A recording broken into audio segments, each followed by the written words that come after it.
On February 1st, 2025, a 352-pound hiker entered the Ouachita Mountains alone.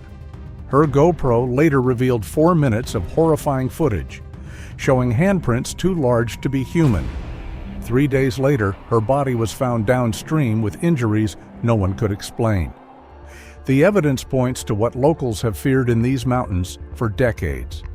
Carla Maddox began her day at first light on February 1st, 2025, leaving the gravel lot at 9:22 a.m. The morning felt unusually soft for winter, air heavy with resin and leaf mold, mid-50s temperatures. Her early footage is methodical. She checks straps, adjusts her pack, jokes about being in Bigfoot country. But during her first camera check at 9:34 a.m., she pauses and turns toward the tree line. The lens captures what made her stop. Underbrush bent inward at chest height, branches snapped cleanly, forming a corridor deeper into the woods than any deer trail should. She doesn't mention it. By late morning, she is 2 miles in. The trail here is a patchwork of red clay and exposed roots that turns treacherous once wet.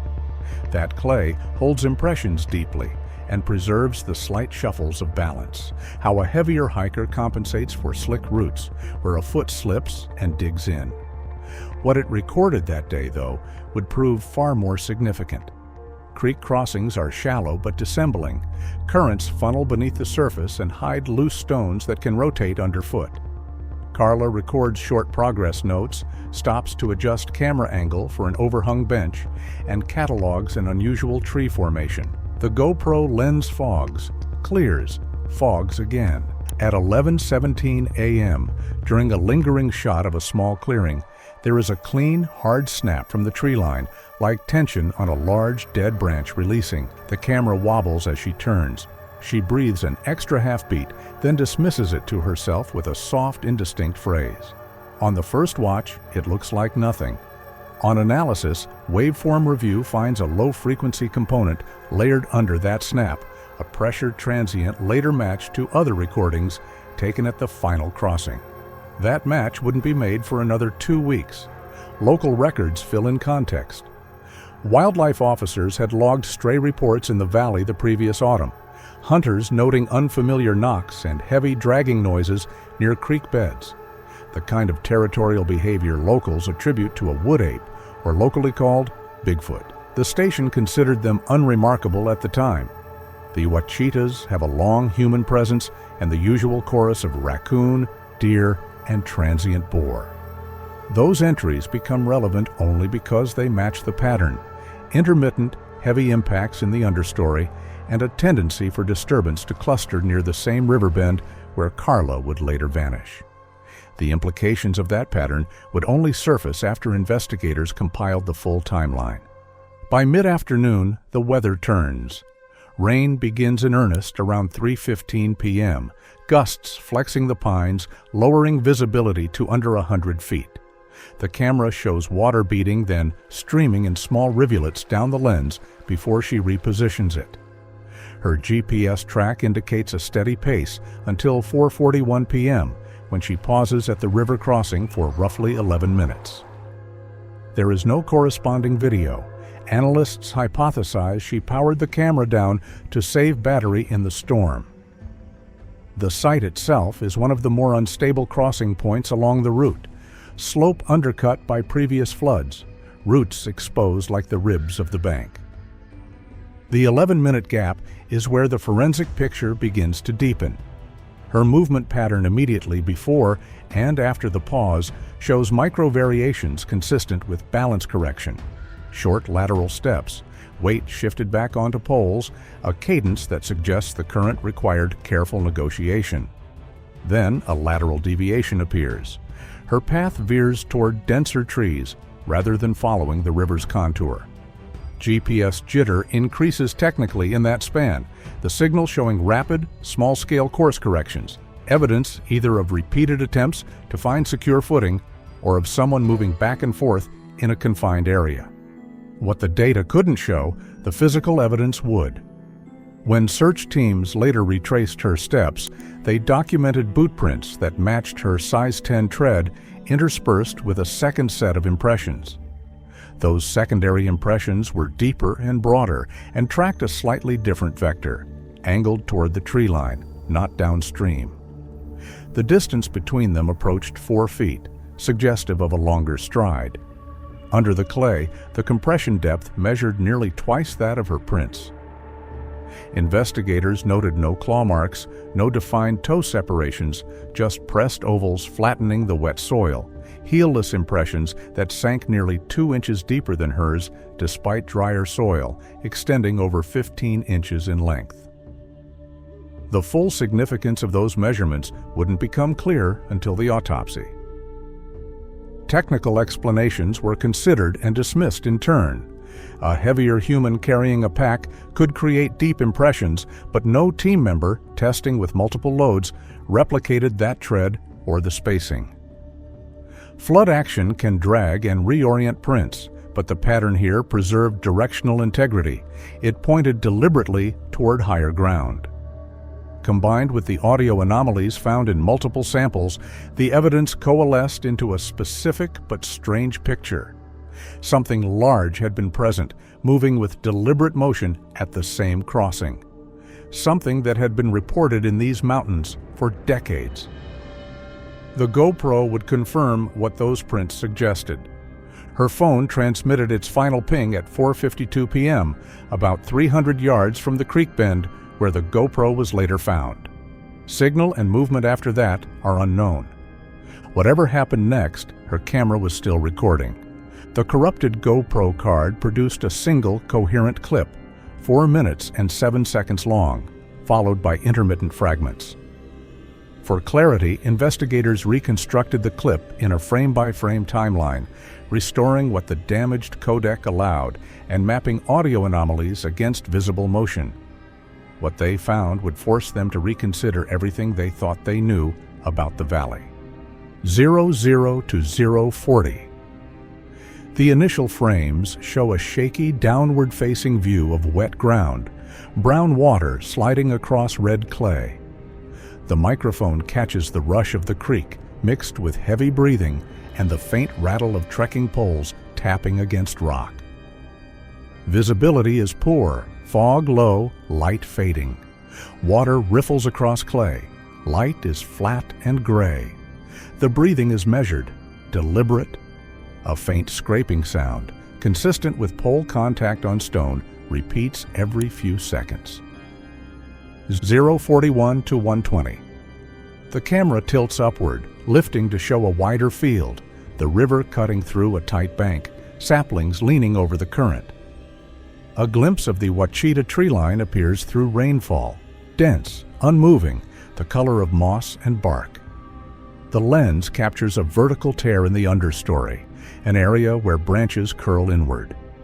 Carla's voice is faint but clear, a single laugh, followed by a brief remark about losing daylight, then a practical note about footing. She sounds tired, but calm. No sense of urgency yet.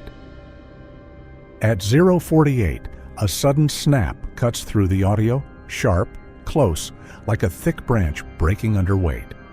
The waveform shows a short, high-amplitude spike. The camera jerks left, her breathing quickens. She shifts the camera in the direction of the sound and takes 2 steps forward.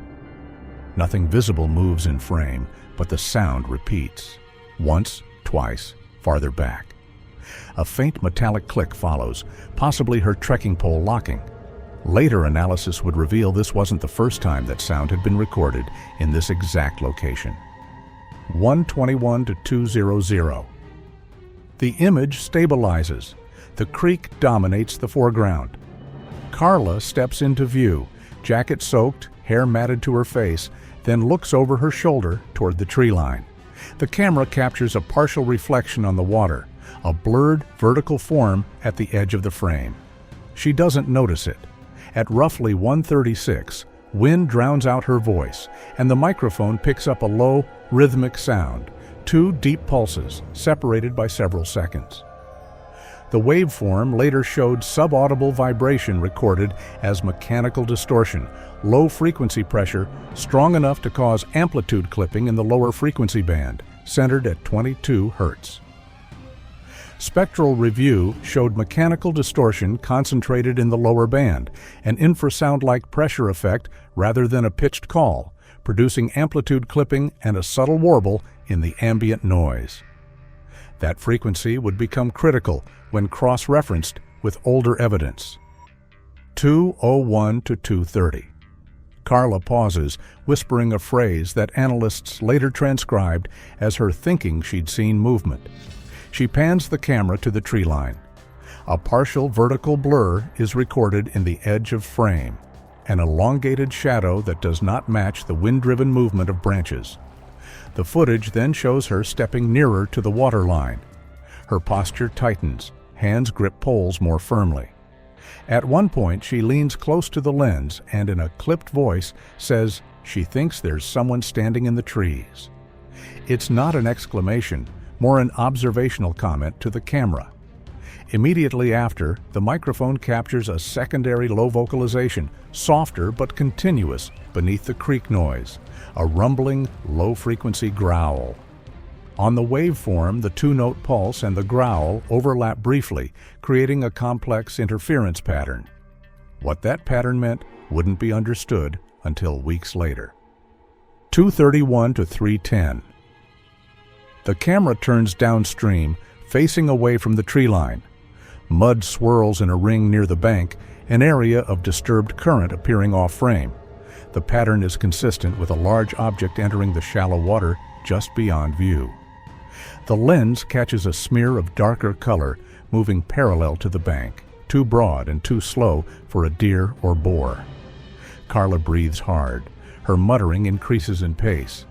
A sharp thud sounds in the audio, impact against water or a submerged object. Immediately afterward, the growl intensifies and a second distinct impact resonates. The two events are nearly synchronous with the change in the reflected light on the creek surface. The next 45 seconds would contain the most disturbing evidence yet recovered from the Ouachitas.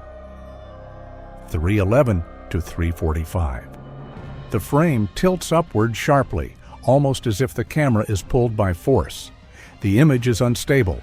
Trees streak past in quick blurs, and for a moment, a tall, vertical silhouette crosses the right edge of the frame, its proportions long and upright.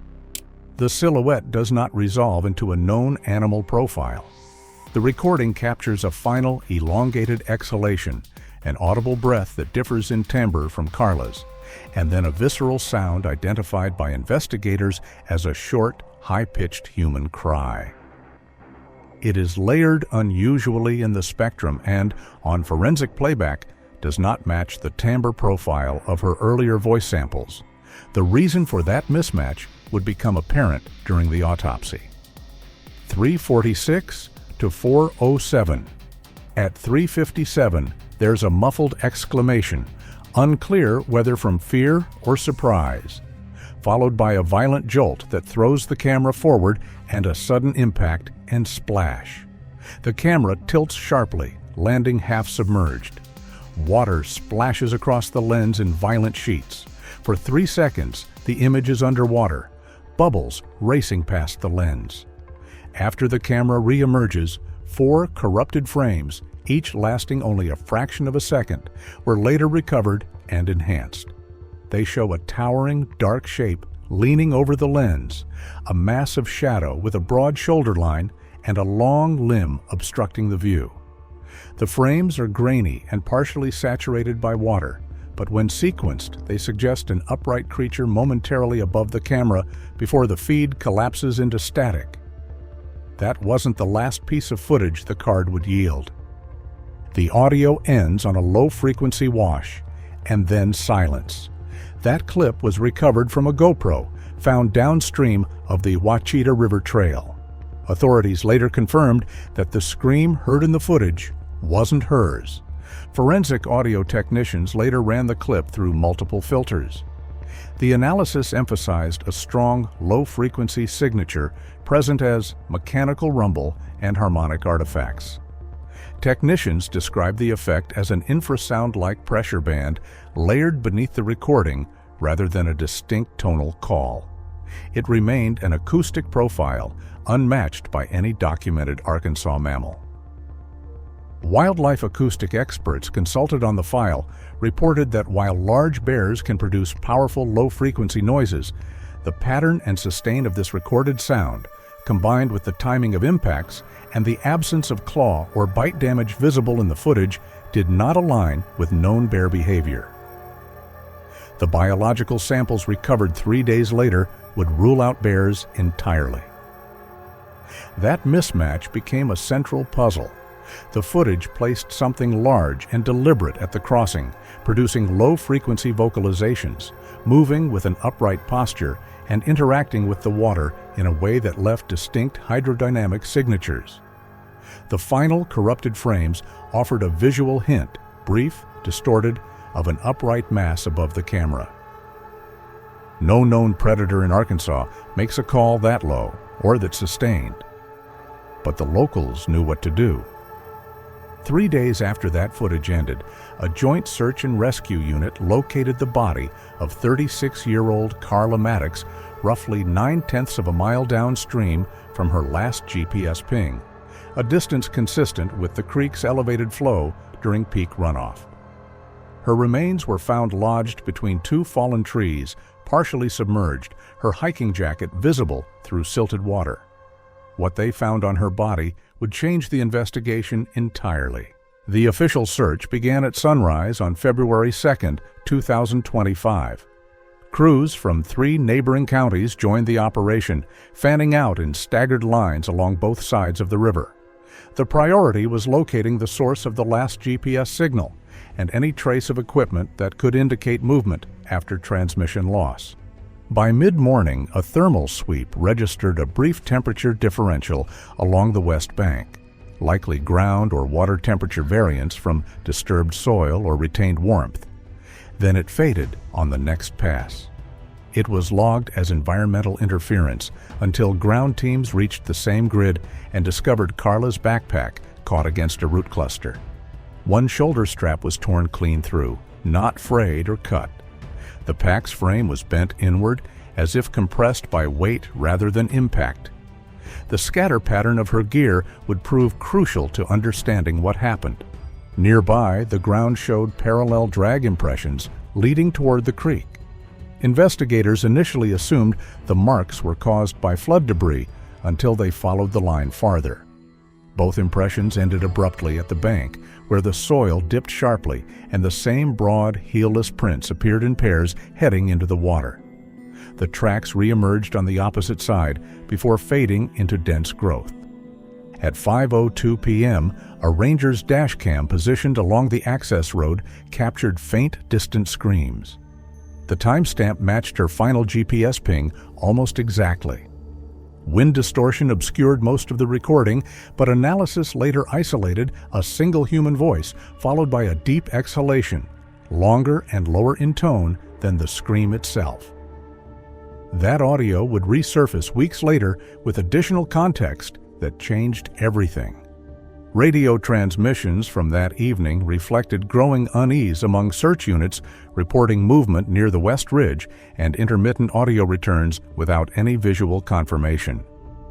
By sunset, field leads ordered a coordinated pullback due to failing light. More than one team member later admitted the same thing, the feeling of being watched the entire time, especially near the tree line where those massive prints disappeared. The discovery occurred on the morning of February 4, 2025, after crews used aerial mapping to trace debris caught along the flooded banks. Carla, who weighed 352 pounds, had been hiking alone despite a storm advisory issued that afternoon. Investigators confirmed her phone had transmitted its final location signal at 4:52 p.m. near a low-lying river crossing, a half-mile from where the GoPro was eventually found. Her gear was scattered in a pattern investigators struggled to explain. The trekking poles were discovered upstream, wedged between roots. The pack lay farther down, strap torn clean through. The right boot surfaced another 50 yards away. None of it suggested an ordinary fall or current drag. The autopsy would confirm those suspicions. Recovery required lifting the entangled branches piece by piece to avoid further damage. The initial scene report listed no external trauma consistent with collision or animal attack. However, responders noted deep discoloration beneath the jacket along both upper arms and ribs, a mirrored pattern of circular bruising that made even seasoned rescuers step back. The full extent of those injuries was still unknown.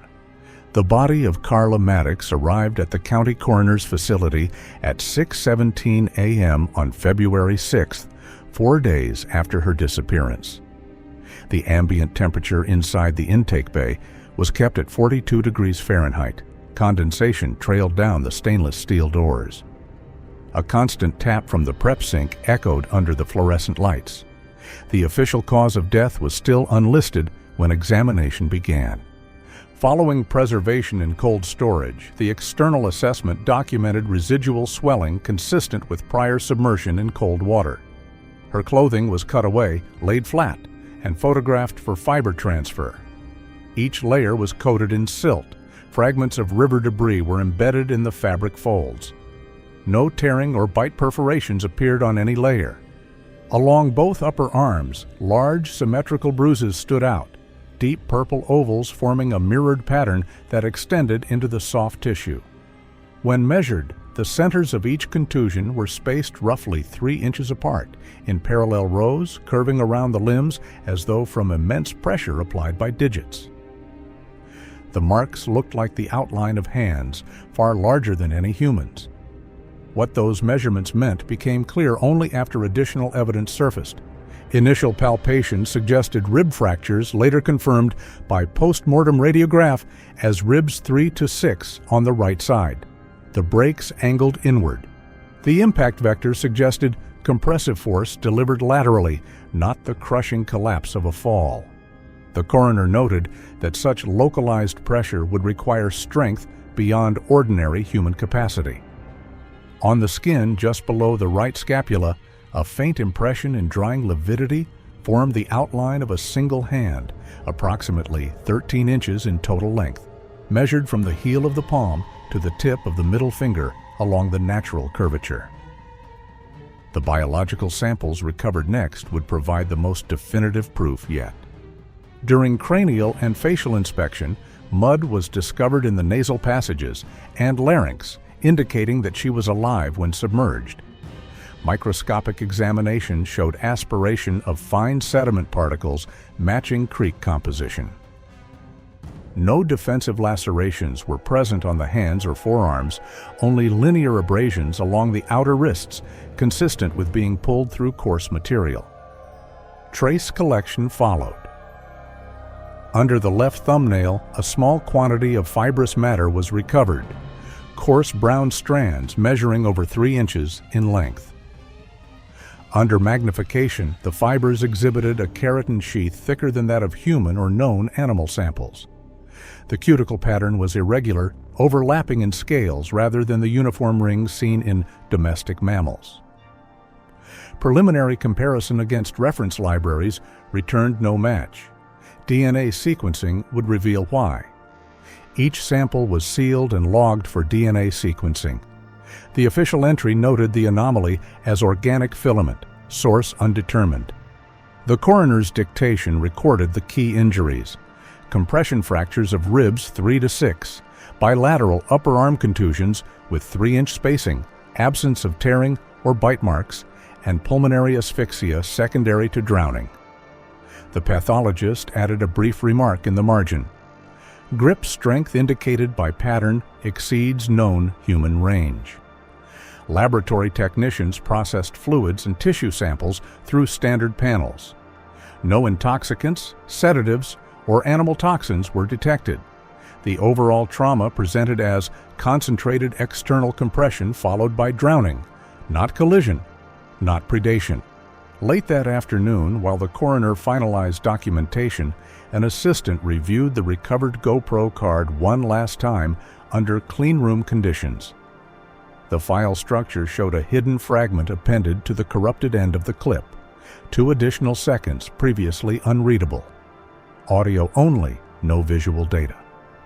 When isolated, the segment revealed a deep inhalation close to the microphone, followed by a single footstep pressing into wet ground. The step produced a suction sound typical of heavy weight on saturated soil. The sequence ended there. The implications were immediate and unsettling. The technician logged the discovery and attached the clip to the evidence packet. Its timing placed it at least 4 seconds after the point where water engulfed the lens after Carla's final audible breath. The recording implied that the camera continued to operate briefly once removed from the water, handled by something else. No further contact was captured. By evening, the report remained open, pending DNA confirmation. The official line on the preliminary certificate read, "Cause of death, asphyxia by drowning, secondary to assault by unidentified external source." The coroner refrained from speculation beyond physical evidence.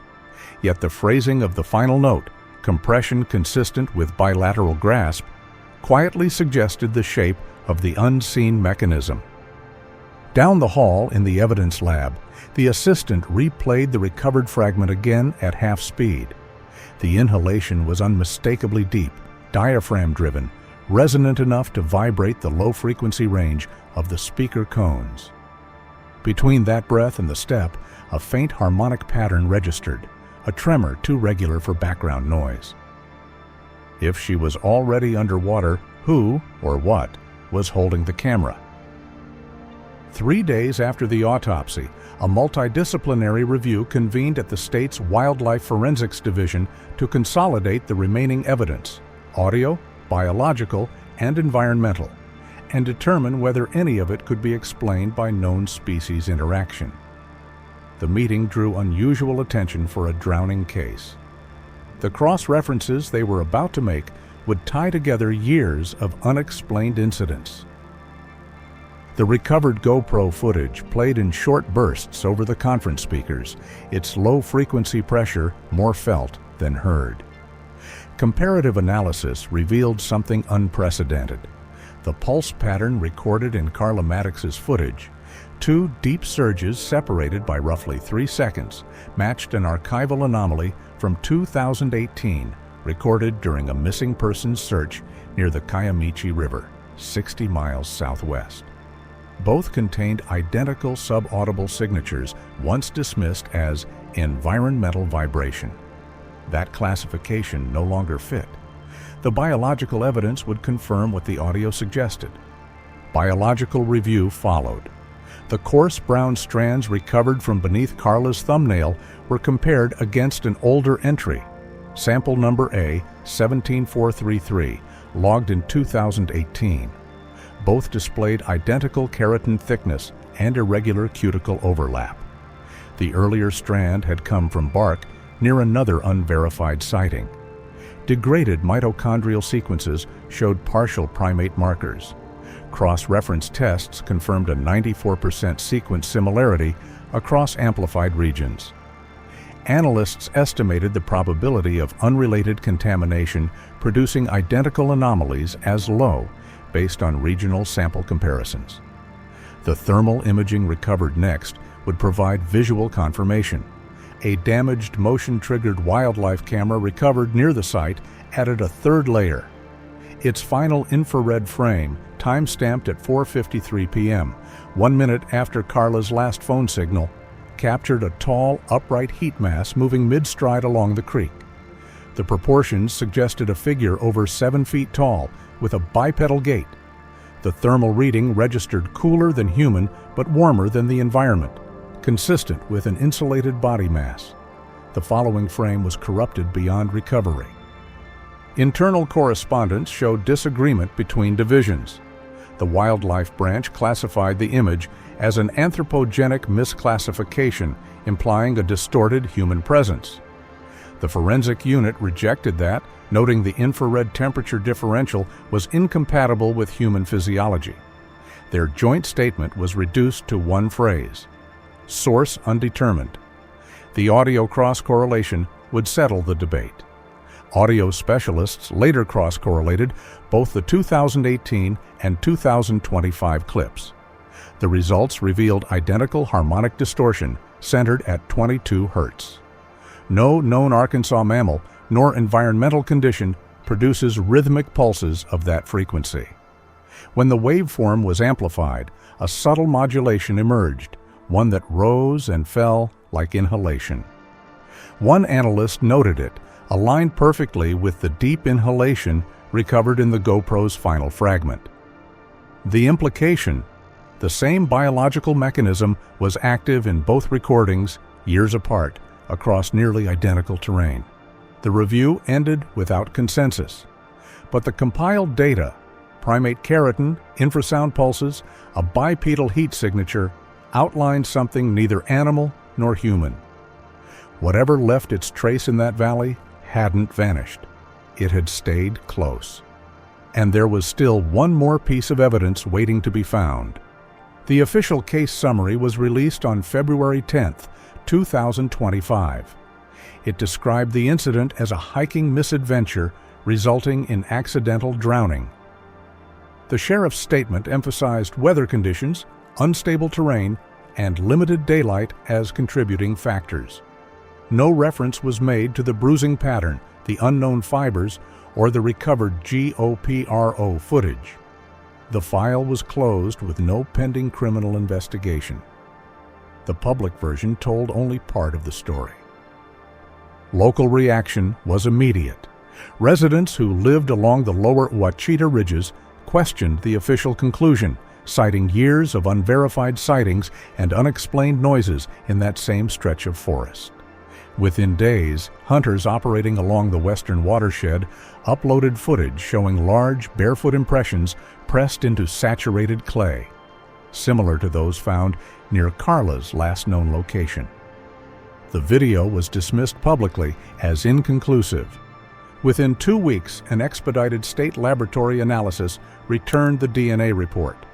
The analysis listed the organic fibers recovered from beneath Carla's thumbnail as containing unidentified primate DNA with partial human correspondence. The sequence was incomplete, degraded by water exposure, yet distinct enough to rule out contamination. The result could not be categorized under any known North American species. The file was forwarded to a private research consultant, where it remains archived under restricted classification. One final piece of audio remained undiscovered. The coroner updated the internal notes but did not amend the public record. The official narrative, accidental fall, fatal submersion, stood unchanged. Internally, though, several staff members acknowledged the evidence suggested direct physical contact. The handprint, the rib fractures, the grip bruising, each detail implied deliberate force. For the first time, physical evidence suggested a human-like primate was responsible, a creature long rumored in these woods: Bigfoot. Weeks later, one last piece of audio surfaced. A data technician revisiting archival files discovered the Ranger dashcam from February 1st still contained unreleased footage. The vehicle was stationary, parked along the access road 2 miles from the crossing. The clip begins with rainfall and static interference. 40 seconds in, a single, heavy exhale cuts through the noise. Slow, deliberate, drawn out until it fades into the rhythm of the storm. Then come 3 footsteps, each separated by long pauses, the last one fading until only rain remains. That audio was logged, time-stamped, and stored with the rest of the evidence. It was never publicly released. If it dragged her into the river that night, where did it go after?